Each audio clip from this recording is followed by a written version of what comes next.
Hi everybody! Our first topic is a four-step dance with a reinsurance treaty. In our first step today, we'll address the questions what for and what kind. In the second step, Sylvie will drive you through the maze of clauses.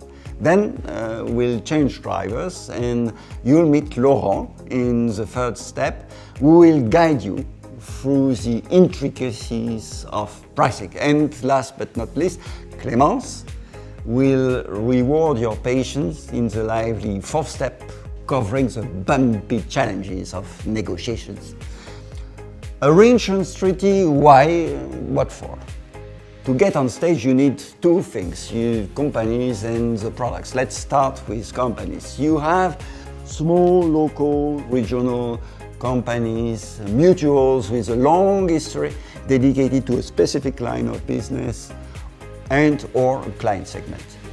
They may be pretty modern in terms of IT tools to control their costs and pilot the business properly, but their surplus funds are limited and they need their reinsurers to provide treaty capacity on a quota share or on a non-proportional basis, depending on their financial strength and how their book is balanced. Financial security to cope with claims, deviation, and solvency requirements. Proper understanding of their products, mission, and vision. A long-term partnership that is secure in all respects. Startups may be small at the beginning, but willing to move aggressively, increase the size of their operation in terms of products offered and all geographical scope, as today's ambition is to be positioned worldwide. These companies enter the market with their client database, new concepts on the distribution side, the type of clients they look for, the products they sell, etc. These companies may be small at the beginning, but belong to large groups that want to spread their wings, such as Tesla, Amazon. These companies submit a business plan to the controlling authorities, which provide expected losses for the first 3 to 5 years in view of all entry and building costs. Information about the reinsurance contracts concluded to support their growth, etc. Reinsurers deliver expertise in the design of the business model, of the product, tariffs, covers, capacity badly needed to underwrite new business, protection against claims deviation. The uncertainties are more important when the company starts without proper statistics and hypotheses that could prove too optimistic in terms of claims experience, tariff, the product being undersold, heavy cost to premium, or oversold, solvency and or claims issues. Financial support in the first years of operation with expected return in the ensuing years. Sometimes reinsurers agree, for instance, to building costs additional commissions that will no longer apply when the business has grown large enough to cover claims and costs. Why should reinsurers do this? Because they are always looking with great expectations for new clients who shall replace those that have disappeared due to mergers, acquisitions, or those losing ground or producing consistently poor results. They are willing to support new ideas who can disrupt the market, bring unexpected solutions, broaden the scope of the insurance and reinsurance industry, and thus provide a potential flow for additional income. They invest in the future on top of their traditional client base that will, for one reason or the other, erode at some stage. They want to grow their business and develop new ways to quickly increase turnover, which unfortunately does not always mean increased income. Reinsurance will be on a quota share basis, which can be as high as 90% at the beginning. Excess of loss on retention may be required in view of the uncertainties surrounding the product, the operations, the fin surplus basis, and or potentially unbearable claims deviation. Reinsurer will be rewarded by the development of this new player that is gradually increasing its market share, while others are poorly run, that is agile, and that can face the challenges of evolving society needs, competitors who may disappear.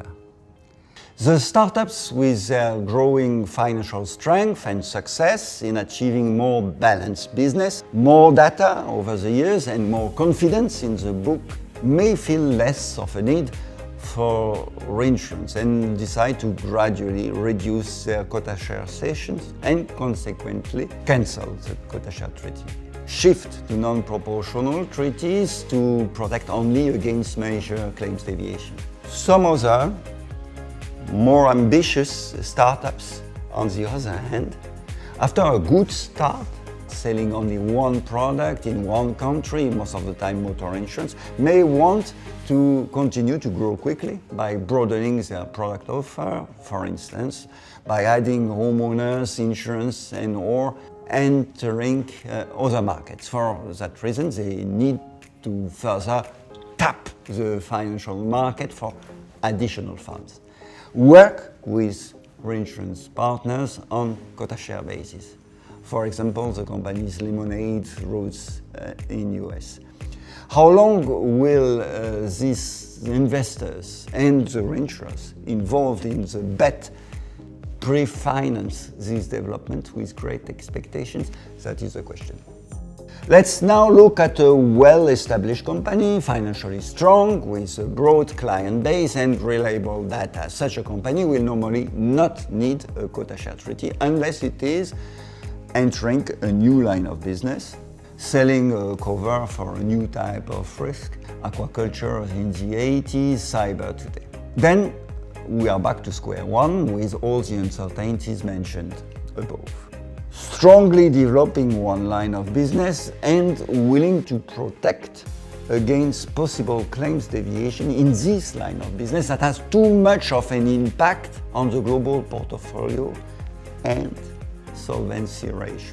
Considering a direct market pricing situation too low to allow for profitability and willing to share the burden of this situation with reinsurers while pruning its book and working on pricing, client segmentations and covers to gradually improve and reach reasonable profit expectations once again. Turning to global players. Global players are large in terms of premium income, financial strength, have a well-diversified and well-spread portfolio, both in terms of line of business and geographically. They are less exposed to volatility, except for the occurrence of huge events, such as nat cats, man-made events, or a high frequency of middle-sized events, for which they buy reinsurance covers. Respectively Cat XL to mitigate severity, aggregate covers of all types to mitigate the frequency issue. Additionally, they may use, like other companies, quota share treaties when confronted with new perils to be covered, when they want to reduce the volatility that strains their balance sheets because the line of business does not meet their profit expectation, when the cost of reinsurance is cheaper than requirements for additional capital. In the recent years, we have seen quite a lot of new quota share treaties or ones of increased size.